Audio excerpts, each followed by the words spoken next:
آپ کو یہ پتہ ہوگا کہ ایلون مسک نے ایک ڈیوائس پہ کام کر رہے ہیں جس کا نام ہے نیورالنک. جی بالکل.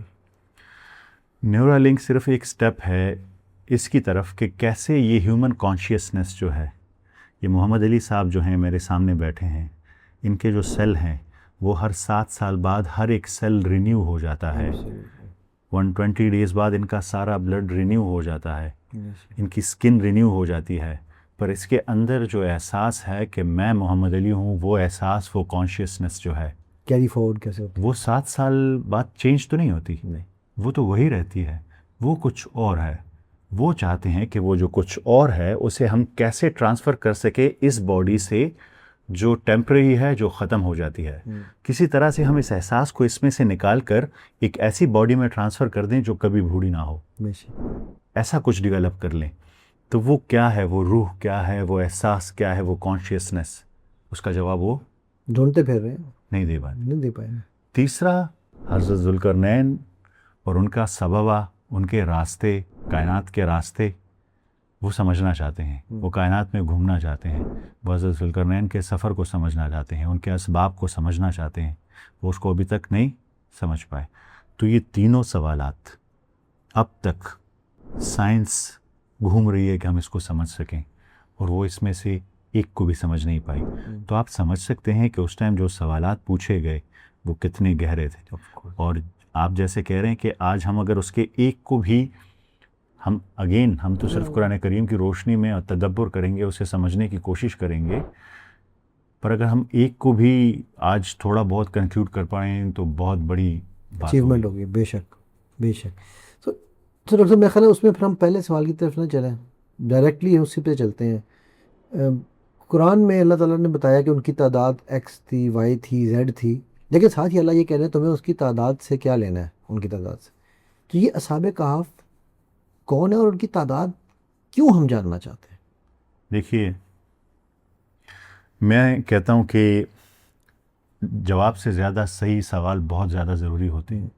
شاید ہم صدیوں سے سوال ہی ٹھیک نہیں پوچھ رہے. سوال جیسے قرآن کریم نے کہا کہ تعداد امپورٹنٹ نہیں ہے.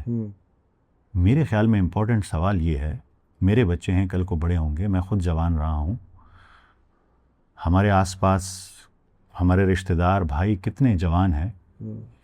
تو ہمیں تو یہ سوال پوچھنا چاہیے کہ ان نوجوانوں میں ایسا کیا تھا کہ اللہ تعالیٰ نے ان کے لیے فزکس، بایولوجی، کیمسٹری کے لاز ہی بدل دیے. اتنا بڑا اعزاز دیا کہ قیامت تک ان کا ذکر قرآن کریم میں موجود رہے گا.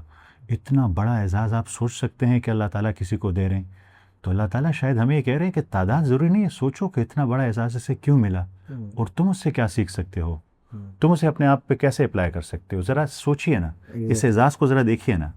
وہ انبیاء کرام تو نہیں تھے، اللہ تعالیٰ نے ان کا ذکر کیا، اور ہر جمعے ہم ان کا ذکر کرتے ہیں، ہر جمعے ان کا ذکر کرتے ہیں، اور ان کا ذکر قرآن کریم میں کیا. اور ایسا ذکر نہیں کیا ان کے لیے اس دنیا کے جو عام انسان کے لیے قوانین ہیں انہیں بالکل بدل کے رکھ دیا. کیوں؟ یہ وہ سوال ہے جو ہم نہیں پوچھتے، جو ہمیں پوچھنا چاہیے کہ اللہ تعالیٰ نے یہ ذکر ہمیں کرنے کو کیوں کہا ہے. دیکھیں، میں اور آپ ایک معاشرے میں رہتے ہیں. اس معاشرے کے کچھ اصول ہوتے ہیں، اس کی کچھ نارمز ہوتی ہیں، اس کی ویلیوز ہوتی ہیں، اور جب بھی آپ اس سے ڈائیورٹ کرتے ہیں نا تو زندگی بہت مشکل ہو جاتی ہے. لوگوں کا سامنا کرنا، لوگوں کے خلاف جانا بڑا مشکل ہوتا ہے. اب سے کچھ وقت پہلے ایک ویڈیو بڑی وائرل ہوئی تھی، ایک پینگوئن کی. اس کا پورا قافلہ ایک طرف جا رہا ہوتا ہے اور وہ راستہ بدل دیتا ہے. وہ ویڈیو اتنی وائرل ہوئی، کیوں؟ کیونکہ یہ جو ہم انسان ہیں، ہم جیسے زندگی گزار رہے ہیں، یہ اس کے بالکل خلاف بات ہے. ہم جو ہے وہ بینڈ ویگن اپیل پہ چلتے ہیں. بینڈ ویگن اپیل یہ ہے کہ سب کر رہے ہیں تو مجھے بھی کرنا چاہیے. کنفارمیٹی بائس ہے. ہمیں لگتا ہے کیونکہ سب کر رہے ہیں تو یہ ٹھیک ہوگا. اور جب آپ سب کر رہے ہیں اور آپ نہیں کرتے ہیں، آپ اپنے ایک بچے کو دیکھیں، اگر وہ صحیح راستہ اپنا لے. ہماری ڈیفینیشنز کو دیکھیں، ہماری ڈیفینیشنز کیا ہے. اگر ہمارا بچہ سچا ہے تو ہم کہتے ہیں کہ یہ بڑا سادہ انسان ہے یار، اس کو اپنا فائدہ کرنا نہیں آتا. ہماری ڈیفینیشنز غلط ہو چکی ہیں. تو اگر ایک بچہ آج کل صحیح راستے پہ چلے تو اس کا مطلب ہے کہ وہ مین اسٹریم سے الگ ہو جائے گا. تو اس کے لیے زندگی کتنی مشکل ہو جائے گی.